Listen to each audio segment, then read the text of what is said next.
Broward Teaching Union Hall, we have some really special guests from our nationals and our state and our partners around South Florida.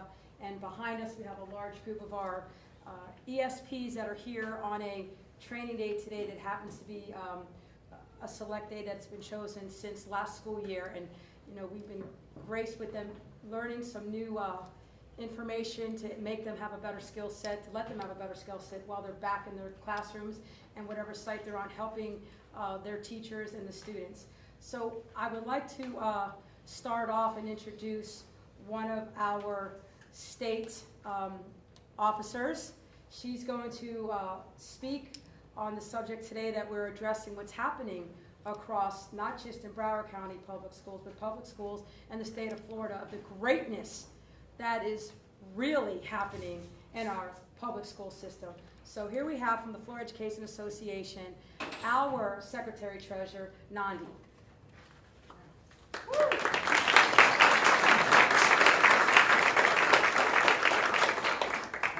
me, before you start, can you say and spell your name for us? Sure. Nandi, N-A-N-D-I, Riley, R-I-L-E-Y. And Florida Education Association. Florida Education Association. All right, so good morning to everyone. As a proud former Broward resident, I'm so glad to be here this morning. But of course, we're talking about what's happening in our schools. And no matter where we are from or what we look like, we can all agree that we want safe and welcoming schools with high standards and caring teachers and staff. Our children deserve our full support and the freedom to learn.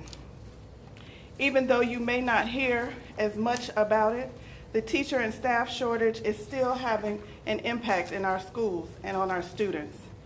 Just as we have always done, we have found a way to keep learning happening. It is not easy, and our teachers and staff need the support of their administrators, the community, and the school board.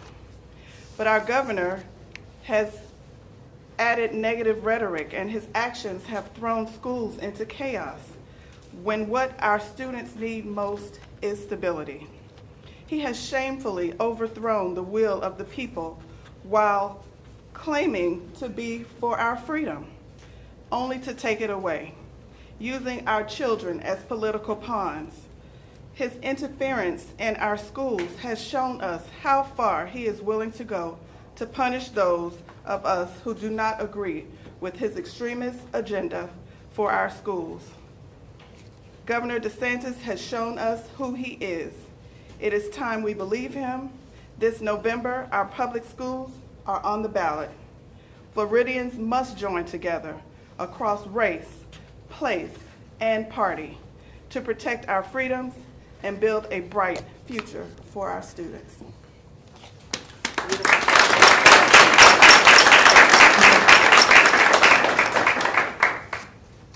So we have made such national attention on what our governor is doing that everybody is talking about the attacks on everything he's doing, but the biggest attack is on public education right here in Broward County Public Schools, what he has done to our very own school board and some of our administrators in our central office, where nobody can just stay silent anymore. And I am so thankful that we have a national president that has no problem of not only seeing what's happening, totally understanding what's happening, and be willing to speak out and share the concern and to bring engagement to all, to help other people rise up, not only pay attention, but not be afraid to speak on what is going on here in Broward County and across the state of Florida with our governor. So I'm going to introduce our national president from the American Federation of Teachers, Randy Weingarten.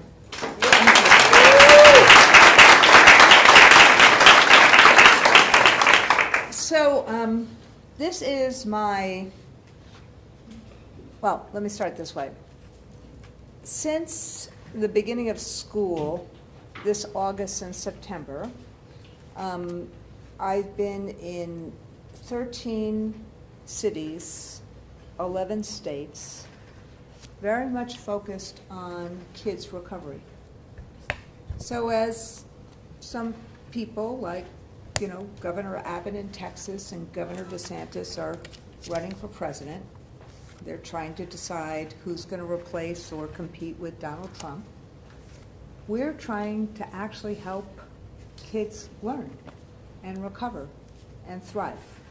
And what you see here in back of me is you see a whole lot of ESPs who are spending their day learning. That's why they're here at the Union Hall. And what Nandy and I and Anna and others are doing today is we're going to schools. We're at Dillard this morning. We're going to be at Crystal Lake afterwards. And we're seeing programs that work for kids. Because this year is laser focused for educators in America on what kids need. And what the AFT is trying to do, which is why the school I just saw was so remarkable, what the AFT is trying to do is that we know what kids need. It didn't take test scores to tell us what kids need. Both we and parents would have told you a while ago that test scores were going to go down, and 88% of parents in April said that we did the best we could do given COVID. What we know, based upon hope and kids, is that if we put these 4 strategies together that I'm about to talk about, we can help kids recover and thrive.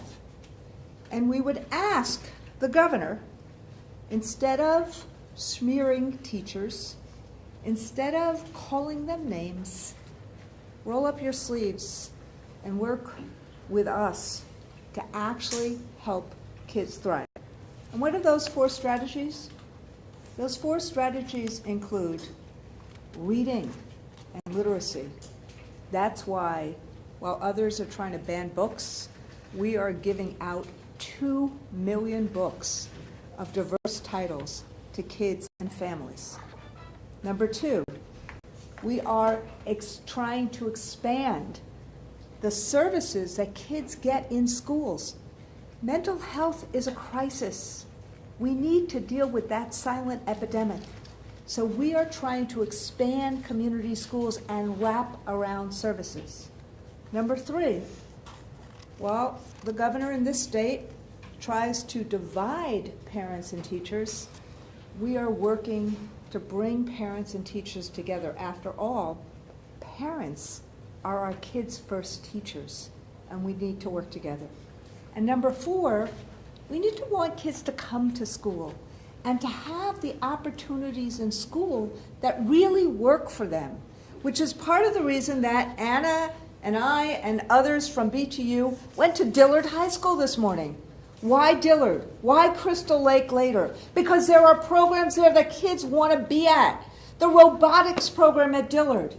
So instead of actually diverting money out of public schools, let's give more money to Dillard for the robotics program, where these kids are winning. They are beating kids from across the state and the nation in robotics. They're winning these competitions. Let's make it available for more kids.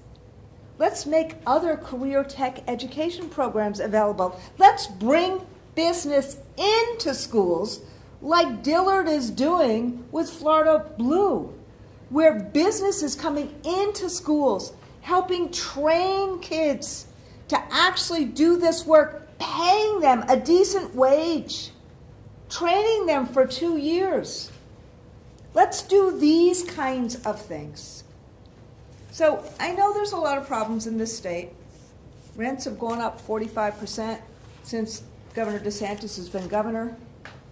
Housing costs, insurance, gone up 65%.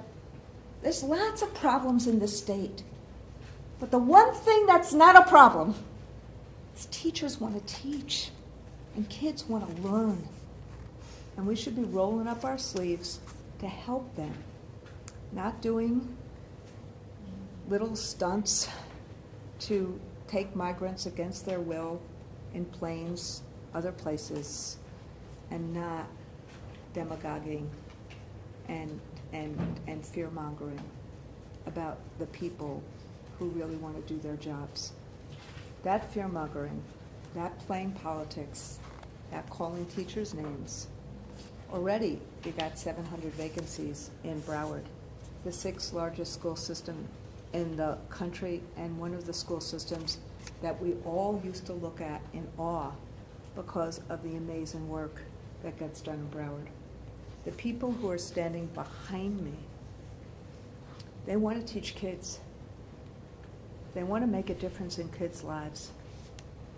They didn't come into teaching to be demagogued, to be dehumanized, to be smeared. They came into teaching to make a difference in the lives of children. And I'm asking the governor, why don't you work with us to do that? Whoever gets elected in November gets elected in November. We have our views. Obviously, you have your views. Work with us in schools to actually help kids recover and thrive. The educators in the state want to do that. You, as governor, have an obligation to help us do that for our children. Thank you. Randy, can you talk to us about what you specifically mean when you say demagoguing and calling teachers names? Look, I see the news every single day from Florida. I've watched the governor's public statements. I think they speak for themselves. We saw in Miami-Dade the board there votes against LGBTQ History Month. What does that say about overall what's happening in Florida after that parental rights bill passed into law? I think that what you just heard me talk about for the last 10 minutes were the things that kids need. Kids need to be seen. They need to be heard. They need to be valued. All kids. White kids, black kids, brown kids, LGBT kids, trans kids. So what we need to do is lift all kids up. We don't need to be dividing. And so ultimately, I'm very focused on how we lift kids up. The governor is very focused on dividing. The Miami-Dade board is now scared. And so that's why they did what they did. Do I think it was wrong? I think it was wrong. I don't think even the parameters of the law that was passed require them to do that. But that's the chilling effect that we're seeing all across America, particularly in places where there are these kind of cultural wars. You have a cultural war like this in schools. You're dividing kids, you're making them feel badly. The same issues. I heard parents saying in Virginia that they didn't want to make their young adult, their sons feel badly. That's exactly what Governor DeSantis is doing about some kids. So we're focused on all kids and helping all kids and seeing all kids and having all kids have the right to learn and having teachers do and paras do what they need to do. That's what we're focused on. Unfortunately, these cultural issues are intended to divide and intended to create that division. And it's not right, but we're focused on what we can do to help lift up all kids.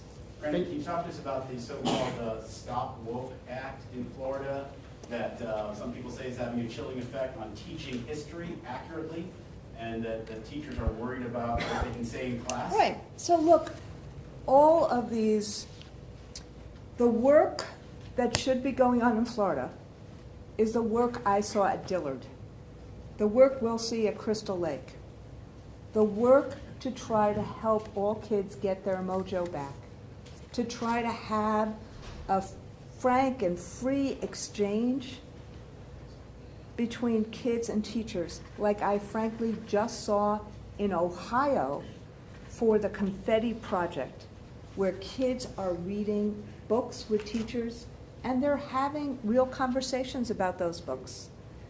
What's happening in Florida is that these different cultural, anti-education, anti-intellectual pieces of legislation are intended to do exactly what they're doing. It's intended to chill the teaching of honest history, and it's intending to stop teachers from being able to answer questions of students. They're doing exactly what DeSantis intended, which is to stop teachers from creating long-term teaching and learning conditions that are right for kids. That's what it's intended to do, and they're doing that. And it's created an environment where you now have thousands of vacancies. And the 6th largest school system in the world, in the country, Broward, is having a problem recruiting teachers, and kids are suffering for it. But the bottom line is, while they're doing that, we're trying to teach, and we're trying to teach honest history, and we're trying to see kids as who they are. So stepping back a little bit, the state is also expanding vouchers. We're seeing the growth of charter schools and private schools. So with all of these culture war conversations, what do you think the impact of that is on the long-term sustainability of public schools? Well, you can just see from what we saw at Dillard today. This is an award-winning robotics program. And when you looked around the classroom, you saw the need for new equipment, state-of-the-art equipment, that they don't have because they don't have the funding for it. One point or another, a state has to decide, do you help all kids thrive? The first requirement to do that is to fully fund your public schools. And what's happening is the state of Florida is not doing that. So what are they doing instead? They're trying to undermine the public schools as an excuse to have these other choices. Now, frankly, if you really believed in this other stuff, and you really believed in competition, then fully fund your public schools and then do that. But they're not doing that. They're defunding the public schools, and they're making it harder to teach in the public schools. They're making it harder to teach honest history, voting rights, the New Deal, things like that. I mean, it's not unobvious what's happening here. My point is this: we are focused on educating children regardless of all of this. But he has made it harder, not easier, to do that. And yet these teachers and these paraprofessionals are soldiering on to help kids. Speaking of soldiering on, we love having veterans as teachers. We helped start a program to get veterans into teaching. But frankly, I'm a social studies teacher. You wouldn't put me in a math classroom. I would be completely unsuccessful. And frankly, there is skill and knowledge to teaching, to understanding kids, to understanding what's happening psychologically right now. Those kind of skills and knowledge are necessary. So this is part of the underfunding of schooling. And you see it in terms of the number of vacancies, but you also see it in terms of a lack of commitment that DeSantis has to a world-class public education system. And frankly, I may have disagreed with him, but Jeb Bush had a commitment to a world-class public education system. I disagreed with how he did it. Other governors in this state had a commitment to a world-class public education system. The current governor doesn't, and that's why they're doing this divide and conquer. Can you tell us what you think when you hear the term indoctrination? The governor uses that a lot. He says teachers are indoctrinating our students. When you hear that, what do you think? Look, again, what the governor is doing is throwing every single word that he can think of to try to smear teachers and undermine the relationships they have with kids. Teaching about the Civil War is what we should be doing. Teaching about the Voting Rights Act, I'm a social studies teacher, is what we should be doing. That's helping kids learn. Teaching kids empathy is what we should be doing. Teaching kids the love of books is what we should be doing. I'm not going to engage the governor in his smearing and undermining of teachers. I'm going to stand here and talk about just how amazing my members are in spite of that, in spite of the names they get called all the time. Calling teachers pedophiles, calling teachers other names, saying they're trying to change kids. It's disgusting. These are people that go into education to make a difference in the lives of kids. There's a hot labor market right now. They want to be here because they're trying to help children. And there are ways that we can help children. I started this conversation with 4 things that had nothing to do with culture wars. And look at what the press is doing. Because of the agenda that the governor has put out, it's all about culture wars as opposed to all about teaching. Can you talk about, are you concerned about the school board in Broward County that's now a majority appointed school board? Look, there's going to be an election in November, and we're going to see what happens in terms of the election. At the end of the day, there's a lot of things that we have to do to create a safe and welcoming environment for kids. But there's also democracy in America, where ultimately you let the locality make a decision about who it wants to run a school system and who it wants to run a local school board. Now, I understand that the governor thinks he has very broad powers that most governors, most other elected officials, most Republican elected officials in America never thought they had. Most Republican elected officials used to believe in local control and letting the voters make a decision about who should run things. So let's see what happens after November. And Thank we you. have just one more question, if you would. We have Carla Hernandez-Matz running as Lieutenant Governor on the Democratic ticket. What do you think her candidacy says about the role of education broadly in this election and the role of unions? So Carla is a special ed school teacher. She also happens, because of that and because of the work she did representing children and parents and teachers, people saw her as a leader, and she became a long-term leader in the Dade County School District, in Miami-Dade. And that's why Charlie Crist recognized that and picked her. She knows how to teach. She knows how to bring people together. She also knows how to call things out for what they are. She's an amazing school teacher. What Charlie Crist said by picking her was to say that if they get elected, and I hope they do, that education will be about education again, about meeting the needs of children again, not dividing people. The United States of America came together. The Statue of Liberty welcomed the immigrant.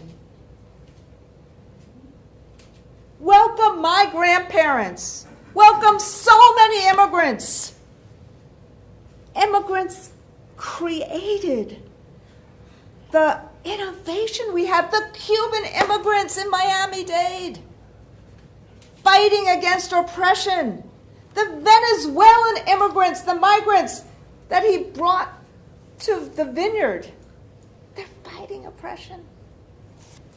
And what Carla represents is her family came from another place, made good here in America, made the American dream, but grew up that way in a unifying way, bringing people together, not dividing and not creating the fear of the other. So it's a big contrast between two people, Charlie and Carla, who actually are doing things the old-fashioned way, trying to bring people together, trying to make sure that the American dream is real and enduring for everybody. We'll see what happens. Thank you very much, everybody. So I know your time is limited, but I just wanted to make sure I introduce my counterpart. We have Antonio White, who is from United Teachers of Dade, who is stepping in because we know that Carla Hernandez is taking on the role of candidacy for Lieutenant Governor, and I have strong faith and hope that Charlie and Carla will pull it out. And I don't know if you wanted to have a moment, he can say a few words. And we also have from our Miami-Dade College, Liz Ramsey. So they're here representing for a large group in our South Florida piece that you know that everybody is affected in that public school sector, from Miami, Broward, Palm Beach, and our public colleges. Everybody is strongly affected when we have a governor that wants to continue to defund public education. So I don't know if you guys offer a minute or two for each of them to give a little bit of a sentence to show you where they stand. I'd appreciate it. Thank you. Good morning. My name is Antonio White. I'm the first Vice President of the United Teachers of Dade. And today I stand with my colleagues here, quite frankly, because the fate of public education is on the ballot. Quite frankly, education is probably the last realm that should be politicized. And in the state of Florida, that has become the #1 political punching bag, public education. We live in a world right now where teachers are not allowed to teach freely. Teachers are truth tellers. We believe in history. And now we can't teach honest history. There is no such thing as involuntary servitude or involuntary relocation. Slavery is slavery. Our country has a history of many things. All of them are not good. All of them are not bad. But it is our history, and in order not to repeat the tragedies of the past, we must acknowledge those in the present. And we're not in the position to acknowledge the true history and the true realization of this country as it was originally designed. We talk about democracy.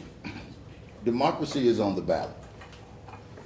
An uneducated electorate or an uneducated community is a telltale sign of many bad things that have happened in the past.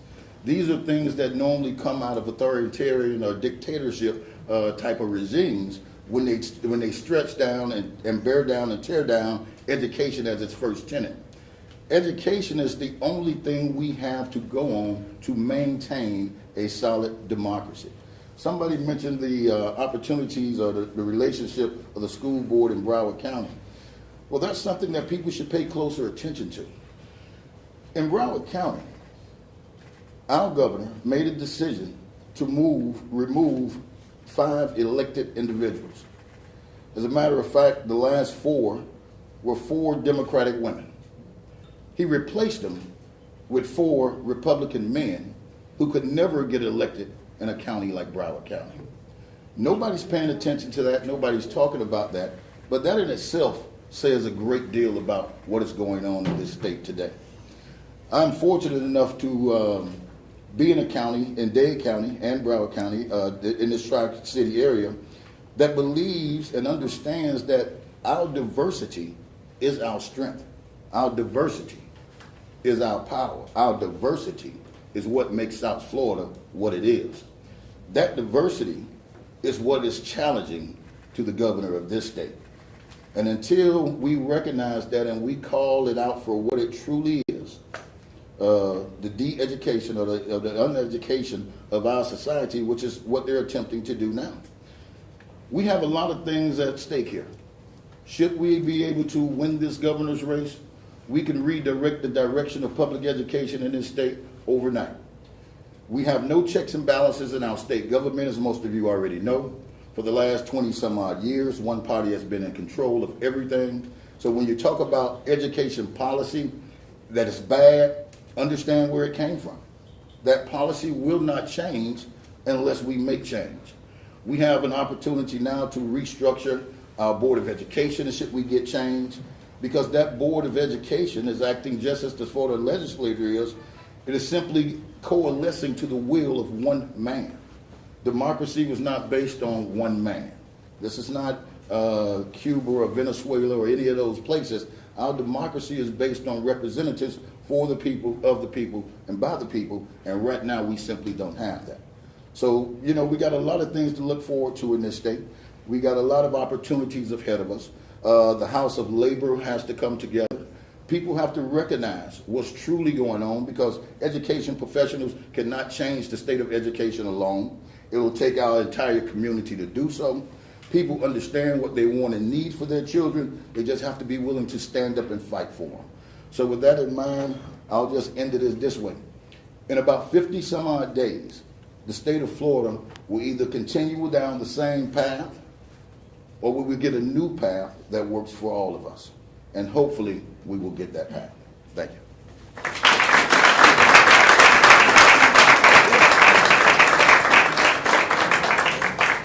Good afternoon. Elizabeth Ramsey, that's R-A-M-S-A-Y, from United Faculty of Miami-Dade College.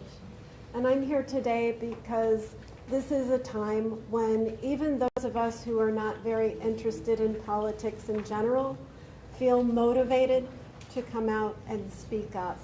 Because what we are seeing is policies that prevent our children from having a welcoming, safe environment in our public schools. And for someone who works in public higher education, preserving access for all students to our public colleges and universities is paramount. We've also seen in Broward County overreach from Tallahassee, the replacement of duly elected officials with newly appointed partisan pawns. It's a time when each of us really needs to speak up and assert our rights as voters and as citizens.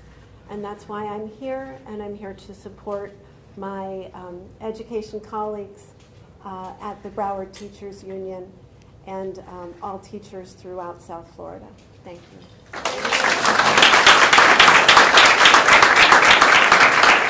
So I want to say thank you, everybody. You see that we have some really great people, strong voices that are speaking up and speaking out. You guys are on the front line almost every day with Broward of seeing all the controversial issues that happen, and then it's all trickling down from Tallahassee and our governor. And exactly what we do.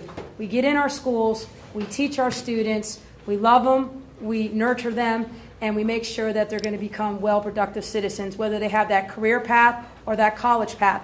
And if our governor actually walked into a public school like we do and spend time and have conversations with the children and the admin and the teachers, he would have to, if he had a soul, would have to shut up. He would have to, because there's nothing other than rightful teaching, the best teaching, and we're producing really, really great students that are either career path or college path. So I really want to thank my colleagues, of course, my national president and my state Secretary Treasurer Randy and Nandi. And if you guys have any other questions before we wrap this up, feel free. You still have us right here, but you heard it firsthand. What's really happening in public schools is great teaching, wonderful students, great educators, but there's a mass exodus because we have an elected official that rather spin and put out a perpetrated myth and divide and say things that are not happening. But we all know because we walk amongst all of us and we see greatness, and that's what's going to continue to happen. Thank you. Can you tell us specifically what you have seen this school year has had the biggest impact of the governor's policies within the classrooms? We see fear, not just from our educators, but our students and the community. We're out walking the community because we're we're in a race to get school board members elected and our next governor, lieutenant governor, Charlie and Carla. So we're hearing conversations that people are, they want to believe that perpetrated myth that the governor's doing, but at least they're willing to ask. Like, so I've read it, I've heard it, is it happening? And you know what? When they really hear from a teacher, an educator of, 30 years myself, other people that are walking 15, 20 years, 25 years, and we've been in it, and some have their own children that are graduates or in school, they know it's not happening. But we do know that sometimes when you get out that false narrative, and it keeps being said, may there be a truth to it. But when you get out there and you have an open mind and you actually speak to people, and the people that are in it, and you're seeing the productivity of it, you can't listen to it. So that's what's going on. It's the fear that it may be happening, but when they actually have that conversation and see it, they know it's not. Teachers think twice and 3 times about engaging in a conversation with kids because they don't know if whatever they say, including, how are you? What's going on in your life? Whether they're going to be, somebody's going to try to attack them for it. I hear from teachers all the time. They're fearful now about their curriculum. What can they teach? I mean, can they teach that, as I said, I'm a high school social studies teacher from Brooklyn, New York. I've looked at my curriculum from what I taught in the 1990s about the Voting Rights Act, about slavery, about the 13th, 14th, 15th Amendment, the 18th Amendment, about the issues around what happens after an election and the peaceful transfer of power, the 3 branches of government. Every one of these questions now, the examples that we use are all questioned. So so people are fearful about what they can teach and what they can say. Science, disinformation, all of this. So what you're seeing is kids who already were very focused on their machines. What you're seeing is that people looking down instead of looking at each other. The relationship building that is so important in making America is not happening. And Florida is one of the, you see, I've been in Broward many a time. I was in Broward many times in the aftermath of Parkland, helping with the recovery. I've been in Broward many times beforehand as the president of the Teachers Union in New York City, since we have many retirees that live here. The level of fear that we hear from great principals, from great teachers, from great paraprofessionals, people who really want to make a difference in the lives of kids, they fear what the governor's words, and is somebody going to turn on them because of what the governor has done. I'm a student of history. You see this kind of example in places that we have fought against. But just to that point, have you actually heard a teacher say, I'm having to delete this from my lesson plan, I've had to do this, I've had to change it?